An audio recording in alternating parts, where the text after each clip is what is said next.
Hey guys, it's Brian with Pintech. Today we're going to take a look at the Roland TD4 module. It is the newest module to come out of the Roland factory. The TD4 is very similar in setup to the TD9. Once you set the basic trigger types with the Pintech pads, then generally it's going to function just fine. I haven't found that there's much I had to adjust as far as sensitivity or threshold or anything like that. It's pretty much plug and play. A few things to point out about the TD4. Like the TD9, it has that pre-wired cable snake type thing. To me, that's a drawback because if one cable goes out, you're pretty much stuck with having to replace the whole thing. The TD9 actually had an extra input. You're not going to find that on the TD4. The only inputs you have are for the cables that are already pre-wired. The module's set up for a basic 5-piece kit with hi-hat, ride, and it actually has 2 crash cymbals. Now, the second crash cable can be used as a crash. You can use it as an additional drum, or you can use it for a dual zone ride cymbal to have both the bell and the bow side of the cymbal. With this module, the ride setup is actually set up so that it is velocity sensitive. When it ships with Roland's kit, it comes with the r.e.t cymbal, which doesn't have a bell trigger.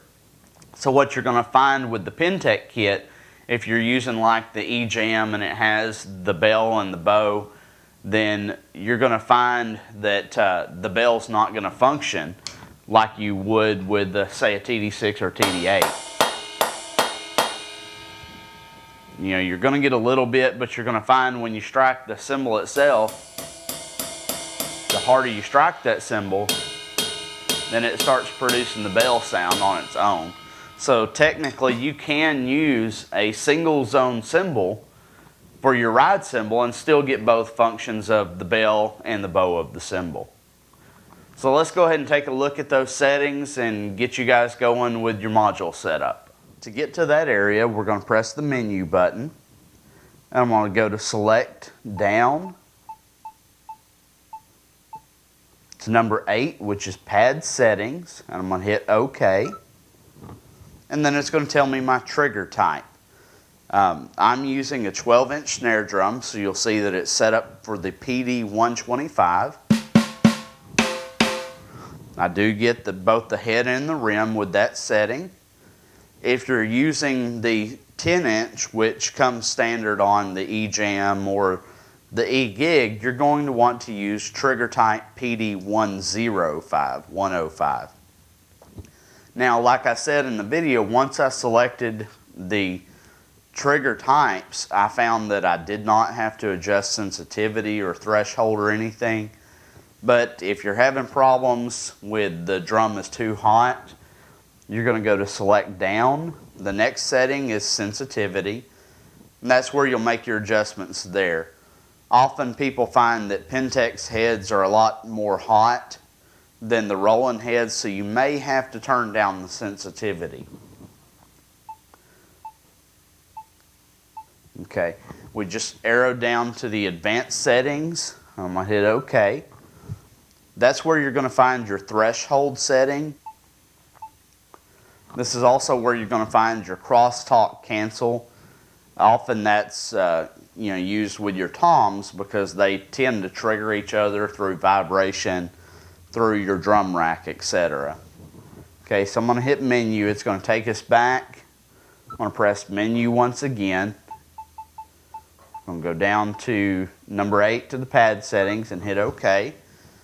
And next I'm going to strike one of my toms. It's a 10-inch drum. Okay, you'll notice it's trigger type PD105. A 12-inch tom. It's PD125. Okay, now our kick drum is set up for an 8-inch. Trigger type is going to be KD85. And it's going to be the same thing if you're having problems with double triggering, etc., you're going to go down to those advanced settings, and that's where you'll find examples such as your mask time, which is often used for double triggering on the bass drum. That's where you'll get into those areas, and you can turn that up if you're having some problems with double triggering.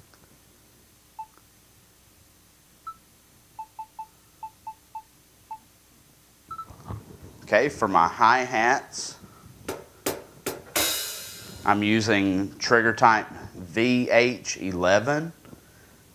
If you have an E-Gig or an E-Jam kit and you're planning on using this module or the TD9, you're going to need to let Pintech know, because there is an adjustment, a modification that has to be done with the E-Gig pedal to make it work with this.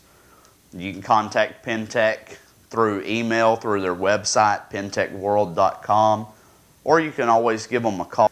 Okay, next we're going to look at the crash cymbal setting. It's just like all the other modules. We usually use the CY12RC to get all of the zones, and then our choke. And then for the ride cymbal, I use the stock CY8 setting. It seemed to function very well with both the bow of the cymbal and the bell sound. And what I found with the cymbal, like I said, the bell is a velocity sensitive issue, and I found that if I actually strike the edge of the cymbal, that it gives me my bell sound, and it's a lot easier to get that bell to trigger by striking the edge than it is trying to, really get into that cymbal as far as using the bow of it to get the bell sound. So that pretty much sums it up for the settings on the TD4. Like I said, it's really simple. Once you select those trigger types, then you're pretty much good to go. Just to reiterate a couple of key things you need to know about this module. As far as the hi-hat controller, if you're using the controller that comes with the E-Gig or the E-Jam, you're going to have Pintech modify that to work with the TD4 or even the TD9, because it actually has a mono cable for the input, and the hi-hat pedal that you have, if you're using that pedal, is set up for a stereo cable. Another thing to remember is that on the ride cymbal, it is set up so that you're not going to get the bell sound out of a standard dual zone. You will get your bell sound, but you're going to get it on the bow of the cymbal. Also, just another thing that I don't think I mentioned, one aspect that I don't like the snake cable system that they have, where everything's pre-wired together. Because if one cable goes out, really, you're kind of stuck with having to buy the whole thing. But another thing that I found that I didn't like in particular with this one is that the cables are very short. I'm using a larger kit. My kit is a 6-piece kit. I use 4 toms, 2 10s, and 2 12s. And because the cables are so short, I actually had to put the module dead center in my kit, and they're split up so that half of the cables go towards the right side and half go to the left. So that was kind of a drawback, because I couldn't mount the module where I normally put my drum modules, because the cable simply wouldn't reach.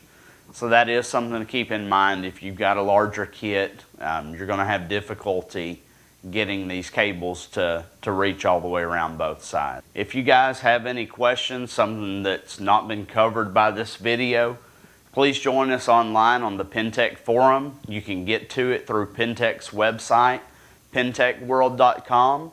Until then, take care, keep drumming.